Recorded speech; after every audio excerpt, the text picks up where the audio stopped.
In a small village far from the noise of cities, life moved with the rhythm of old customs. The elders carried the weight of traditions that had been passed down for many generations. To them, the bones of ancestors were not just remains, but a symbol of honor and respect. They believed that young ones must see those bones, touch the ground where they rested, and learn that their strength came from those who lived before them. For the elders, this practice was sacred, a way to keep the past alive in the minds of the children. The younger ones, however, did not always understand. They lived in a world full of laughter, play, and discovery. While the elders spoke of duty and respect, the children saw only silence in the bones. The stories of courage and sacrifice felt far away, like echoes that no longer carried meaning. The elders prepared for the day when the young ones would be taken to the sacred place, convinced it would shape their hearts. Among them was a human outsider, a teacher who had come to the village not to replace tradition, but to help the children learn in new ways. This human spoke gently, listened closely, and shared simple lessons about kindness, fairness, and courage. While the elders saw guidance in the past, the children quietly found guidance in the present, in the living person who walked among them. On the day of the visit, the air was heavy with expectation. The elders stood tall, proud of the moment they had guarded for so long. The children followed, curious yet uncertain. They would soon face the silent testimony of their ancestors. But deep in their hearts, something was already shifting. For while bones could remind them of where they came from, it was the human's living example that was teaching them where they could go. The children of the village were often called cubs. It was not just a name, but a way the community described their playful spirit and restless energy. They ran through the fields, laughed in the narrow lanes, and asked endless questions about everything they saw. For them, each day was an adventure, and every moment carried the chance to learn something new. Yet this time, their curiosity was directed toward something different, something the elders had spoken about in whispers and serious tones. The sacred ground. The children had heard many stories about this place. Some believed it was filled with mysteries. Others thought it was frightening, while a few felt excited to finally see what their elders considered so important. Their young minds imagined all kinds of things, shining treasures, tall figures, or even secrets of the past waiting to be discovered. But none of them truly knew what awaited them. The idea of bones lying in the earth was strange to them. They respected their elders, but they did not yet understand why looking at those bones mattered. Before the journey, the elders explained once more that this was not just a trip, but a lesson in respect and tradition. The children listened quietly, though some still giggled softly, unable to hide their playful nature. At the edge of the group stood the human outsider, watching with calm eyes. This person did not interrupt or question the elders, but the children often looked back at the human, as if seeking comfort. As the group prepared to leave, the children's curiosity grew even stronger. Their hearts beat faster, not from fear, but from excitement. They wanted to see, to know, to feel what this sacred place was all about. For the elders, this was a step into the past. For the children, it felt more like the beginning of a new adventure. Their minds were open, their eyes eager, and their spirits ready to discover. What they did not yet realize was that their curiosity would lead them not toward the bones, but toward something far more alive. The morning was quiet when the elders gathered the children for their journey. The sun had only just risen, and its golden light fell across the fields. The group began to walk, moving along narrow, winding paths that twisted between tall grass and small trees. The elders led the way with slow, steady steps, carrying themselves with pride. To them, this was not just a walk, but a sacred duty. The children, however, followed with mixed feelings. Some eager, some distracted, and others curious about what they would finally see. As they walked, the elders spoke in calm, serious voices. They told stories of bravery, of people who had once fought to protect the community, of sacrifices made so future generations could live in peace. Each story was tied to the bones waiting at the sacred ground. The elders wanted the children to understand that these were not just dry remains in the earth, but reminders of lives once lived with strength and courage. The children listened, some wide-eyed, others only half-focused, their young minds drifting between the tales and the world around them. Along the way, small things caught the children's attention. A bird flew across the path, its wings flashing in the sunlight. A stream gurgled softly nearby, and one child bent down to touch the cool water before quickly catching up with the group. Their playful nature remained, even in such a serious moment. Yet each time they looked forward, their eyes often wandered not to the elders, but toward the human walking quietly among them. The outsider had no grand stories of ancestors to share. Instead, there was only a calm presence, a watchful eye, and a gentle smile whenever a child stumbled or grew restless. While the elders' words spoke of the past, the humans' small actions guided them in the present. The children may not have realized it fully, but their hearts were already leaning toward what felt alive and real. The journey to the bones was meant to remind them of their roots, yet step by step, it was showing them something else: the quiet difference between tradition and living guidance. The group walking toward the sacred ground was not only made up of elders and children. Among them was someone different, a human stranger. This person had come from the city not long ago, a teacher who had chosen to live in the village and help the children learn.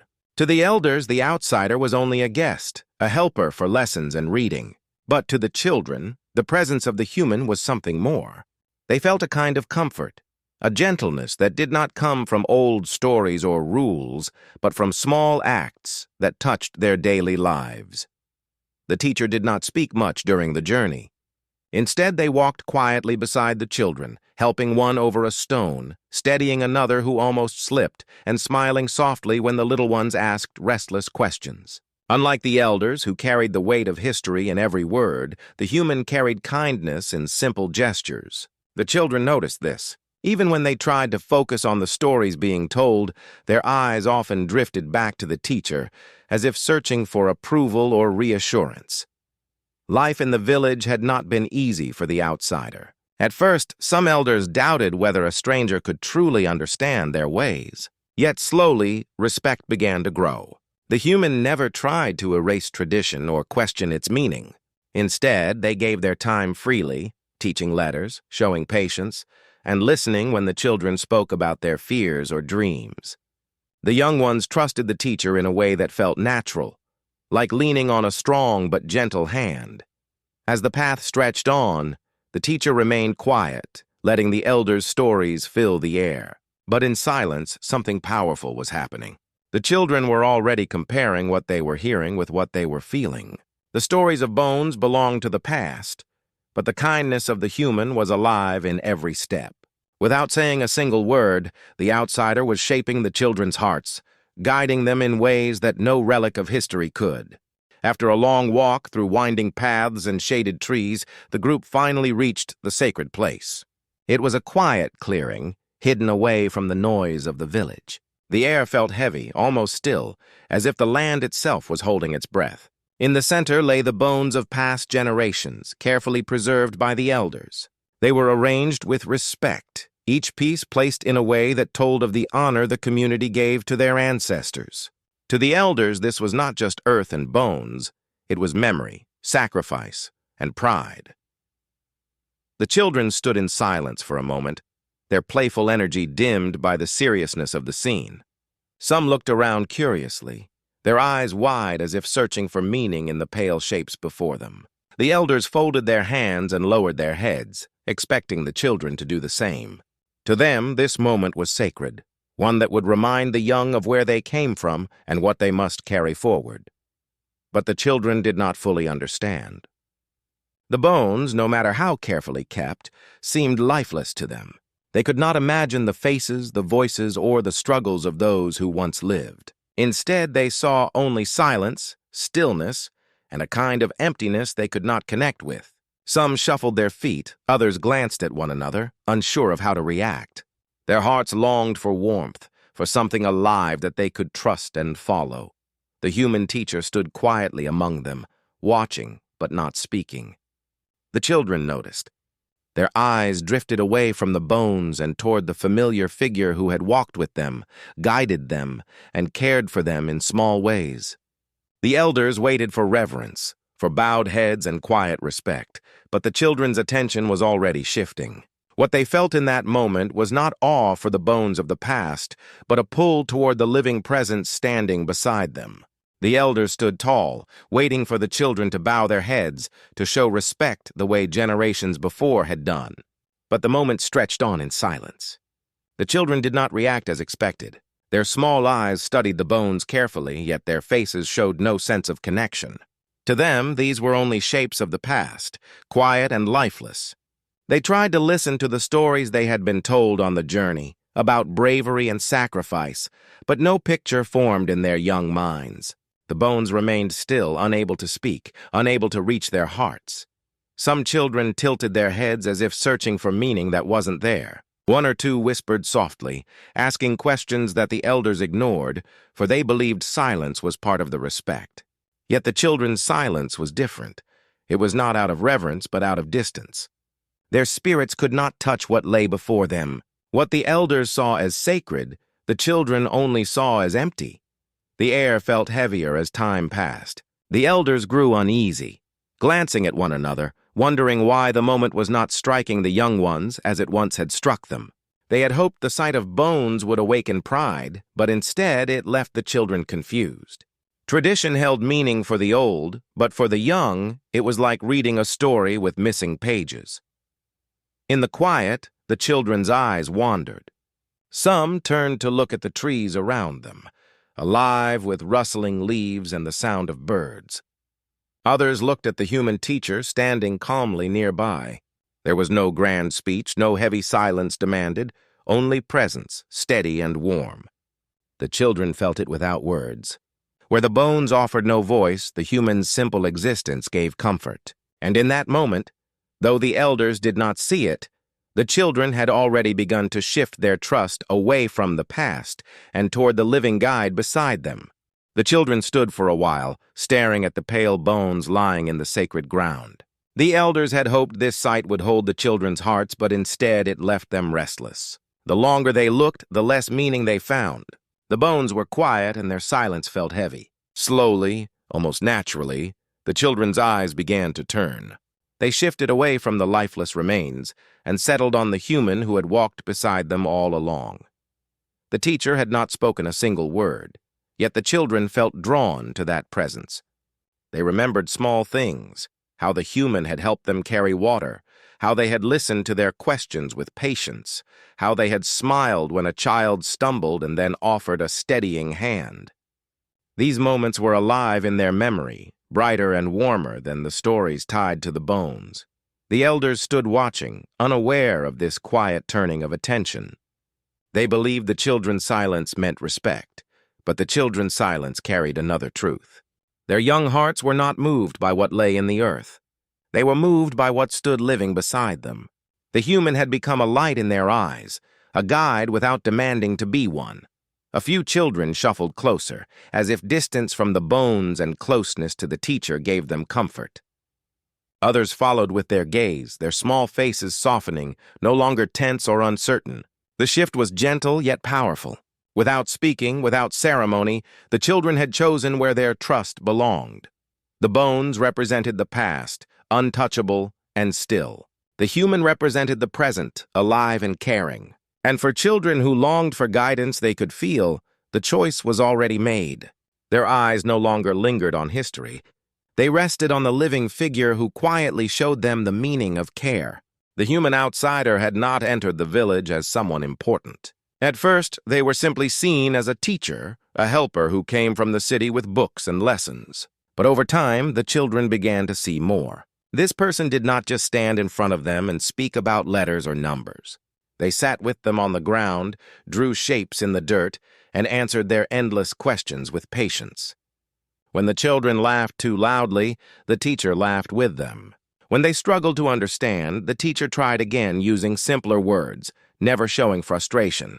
Beyond the lessons, there were the small human acts that left their mark. The teacher listened when a child shared a worry about home, about being afraid, or about not feeling good enough. Instead of brushing those words aside, they gave time, a kind look, and gentle reassurance. The children began to feel that their voices mattered, that someone was there to hear them. Even when they spoke of things the elders often found too small or unimportant. There were also moments at the family's homes.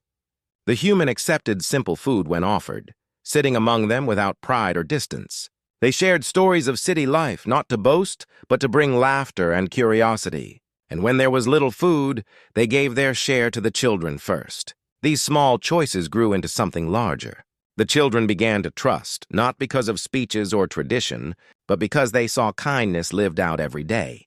So when they stood before the bones, their hearts naturally turned toward the person who had been present in their lives in such a real way. The past, told through stories and relics, felt far away. The human's presence, however, was close and alive. It was not history they could not touch, it was care they could feel. The weeks spent together had planted something strong in their hearts, a quiet bond that no tale of bones could replace. The elders stood in a quiet line, their hands folded, their faces stern. They had waited for the children to bow their heads, to feel awe before the bones of the ancestors. But the moment never came. Instead, the children's eyes drifted away, their bodies leaning toward the human outsider rather than the sacred remains. The elders noticed this shift, and their hearts grew heavy. They whispered among themselves, their voices low but filled with concern. "Why do they not bow?" one asked. "Do they not understand the meaning of this place?" Another added. To them, it felt like disrespect, as if the younger generation had broken a promise by failing to honor the past. The elders had carried this tradition for so long, guarding it as something that gave strength and identity. To see it ignored left them wounded, almost betrayed. In their minds, questions piled up. Was the new generation losing respect? Had the outsider taken their attention away from what truly mattered? The elders could not accept the thought easily. For them, the ancestors' bones were more than just remains. They were symbols of sacrifice, of a history that should never be forgotten. Yet here were the children, staring not at the past, but at a living figure who had only recently arrived in their lives. One elder cleared his throat, hoping to remind the children of their duty, but no words seemed to change the quiet pull of their hearts. The more the elders tried to hold on to the past, the more the children seemed to lean toward the present. The disappointment was sharp. The elders had expected reverence, but were met with indifference. They felt as though something precious was slipping from their hands, something they had hoped to pass on unchanged. What they could not yet see was that the children were not rejecting respect itself. They were seeking it in another form, one that breathed, listened, and cared. The moment the elders had waited for slipped away quietly. The children looked once more at the bones, their faces blank, their hearts untouched. Then, almost as if they all shared the same thought, they began to move. Step by step, they walked past the remains that were meant to inspire reverence. Their small feet carried them away from the past, and they gathered instead around the human outsider who had been standing silently among them. The elders watched in shock, their brows furrowed. But the children seemed unaware of the tension. They sat close to the teacher, their young bodies relaxed, their faces calm. Some leaned forward as if expecting a story. Others simply sat quietly, their eyes filled with trust. It was a decision made not with words but with action. They had chosen warmth over coldness, life over silence, kindness over relics. The human looked at them with surprise, almost unsure of what to do. They had not asked for this. They had not tried to take the place of the elders. Yet the children's choice was clear. They felt more connected to the living presence who guided them daily than to the remains of ancestors they could not imagine or touch. This decision was not meant as rebellion. The children were not trying to insult the elders. They were simply following their hearts, drawn to what felt real and alive. To them, the human was more than a teacher. They were someone who listened, someone who cared, someone who showed them what respect looked like through action rather than silence. The clearing grew quiet. The elders stood in disappointment, the bones lay untouched, and the children sat with the teacher, content and unafraid. Without speaking, they had revealed what mattered most to them. They had chosen their guide, not from the past, but from the present. The children gathered around the human, their faces calm, their eyes full of quiet trust. The elders stood at a distance, their disappointment heavy, their silence sharp. The human outsider felt the weight of both sides.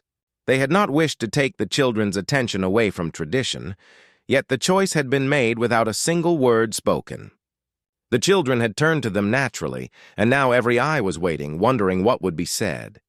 The teacher took a deep breath, not to claim power, but to offer balance. Their voice was gentle, steady, carrying no pride. "Respect for the past is important," they began, glancing toward the bones that lay behind them. "Those who came before us gave much, and their sacrifices should never be forgotten." The elders straightened slightly, their hearts softening at those words. But then the human added with the same calm tone, "Yet living guidance matters more. Children learn not only from stories of what once was, but from how we live with them today." The words settled over the clearing like a soft wind. The children listened closely, nodding as if they already understood, because they had felt that truth in the simple kindness shown to them. The elders, however, struggled. To them, the bones had always been the bridge between generations. But the outsider's words reminded them that bones alone could not teach. Actions, care, and presence were the real lessons. The teacher did not speak further. They placed a hand gently on the ground, showing respect for the sacred place, but then turned their attention fully back to the children. In that small gesture, both sides were honored, the past and the present. The children leaned closer, comforted not only by the words, but by the tone, by the understanding that respect could exist without fear. The elders exchanged uncertain looks, but they could not deny the truth that had been spoken. For the first time, they saw that the living could guide the young in ways the dead never could. The elders stood in silence, their faces lined with thought. For so long, they had believed the bones of the ancestors were enough to keep respect alive in the hearts of the young. To them, the sight of those remains was a reminder of sacrifice, a lesson written in silence. But now, as they watched the children sitting close to the human, something inside them began to shift. They could see clearly what they had missed. Bones alone could not teach values unless the living showed them through action. The elders remembered their own youth. They too had once needed someone to guide them, someone whose presence gave meaning to the stories of the past. Slowly, they realized that it had not been the bones themselves that had shaped them, but the people who had explained those stories, the living examples who had carried the lessons into daily life. Without that, the bones were only reminders, not teachers. Looking at the outsider, they began to understand why the children had turned. This human had not dismissed the past, nor had they mocked tradition. Instead, they had shown kindness in small ways, sharing food, listening with patience, helping without being asked. Those acts were lessons the children could feel, lessons that touched their hearts in a way lifeless relics could not. The elders could no longer deny it. Guidance was not in the silence of bones, but in the actions of the living. One elder lowered his head, the weight of realization heavy upon him. Another sighed deeply, as if letting go of pride. The disappointment they had felt slowly softened into reflection. Perhaps their role was not just to guard the bones, but to live the values those bones represented. Only then would the young truly learn respect. The children's choice no longer felt like rejection. It was instead a mirror showing the truth, that the past needed the present to remain alive. And in that moment, the elders accepted a hard but necessary lesson. Tradition must walk hand in hand with living guidance, or it will fade into silence. The children felt something different in the presence of the human. It was not the kind of guidance that came with strict commands or heavy rules. Instead, it was softer, warmer, and more personal. The human spoke to them with patience, listened when they had questions, and never dismissed their worries as unimportant. This created a space where the young ones felt safe enough to open their hearts. Trust began to grow naturally, not because it was demanded, but because it was earned. In small moments, the children discovered lessons they could carry for life. When the human joined them at meals, they learned about sharing and respect. When the human encouraged them to speak up, even if their voices shook, they discovered courage. And when the human helped them understand mistakes without anger, they realized that real learning comes from kindness, not from fear. These moments shaped them more deeply than the sight of old bones ever could. The young ones started to look forward to every meeting, every walk, and every story the humans shared. They saw this person not as an outsider anymore, but as someone who truly cared about their future. In their eyes, the human had become a guide, not by demanding respect, but by living in a way that inspired it. Their bond grew stronger with time. The children began to help one another more, echoing the lessons they had received. They encouraged their friends, stood together when one felt shy, and began showing courage in small acts. It was as if the human's presence had planted seeds inside them, seeds of kindness and strength that started to bloom. The elders noticed this change too. They saw the children walking with more confidence and speaking with more thought. The silent relics of the past had failed to stir them, but the living example of care had done what the bones could not. And in the trust between the children and the human, a new story was quietly being written, one that would outlast silence and carry into the future. The elders of the village sat in silence, thinking about what they had witnessed. For many years, they had believed that showing the bones of their ancestors was the only way to keep respect alive in the hearts of the young. But now they had seen with their own eyes that the children found meaning not in silence and relics, but in the warmth of someone who guided them with love. Slowly, they began to understand that true respect was not about objects. It was about how people treated each other in life. The community started to change. Instead of speaking only about the past, they began focusing on how they could live in the present with honesty and care. The children were encouraged to ask questions, to share their feelings, and to learn through kindness. The elders realized that if they wanted the younger generation to honor their ancestors, they had to show the values those ancestors once lived by: bravery, compassion, and unity. This became a new kind of legacy. The bones still remained in their sacred place, but they were no longer the only source of lessons. Now the living actions of people carried equal, if not greater, weight. The community understood that every act of kindness, every moment of guidance, and every example of courage was also a way of honoring the past. In this way, the spirit of the ancestors lived on, not through lifeless remains, but through the way their descendants chose to live. The children grew more connected to their families and to each other. They saw that respect was not about fear, but about care. The outsider had unknowingly shown them a path where compassion was the strongest teacher. The elders, too, began sharing stories not only of past battles, but of moments when their ancestors had shown kindness and loyalty. Thus, a new balance was born. The past was still remembered, but the present became the real guide. This living legacy promised to carry the community forward, stronger and closer than before, with compassion at its heart. In the end, the moment became more than just a small story within the village. Word spread far and wide about what had happened when the children were brought to see the bones of their ancestors. Instead of bowing in silence before lifeless remains, they had walked toward the living, choosing to sit with the human who had guided them with warmth. It surprised many, even angered some, but slowly people began to understand the truth hidden in the children's choice. The lesson was simple, yet powerful. Life teaches better than death. The children did not feel connected to bones that could no longer speak, but they felt deeply connected to the human who listened, who cared, and who lived among them. Through gentle actions, through patience and kindness, the outsider had become a guide, not by force, not by tradition, but by being present in their lives. The story touched every heart. Elders realized that respect for the past should never fade, but it must be paired with guidance in the present. Parents began to notice how their children were learning faster, growing braver, and showing more compassion after spending time with the human. They understood that a true guide does not just remind you of where you come from, but also helps you see where you can go.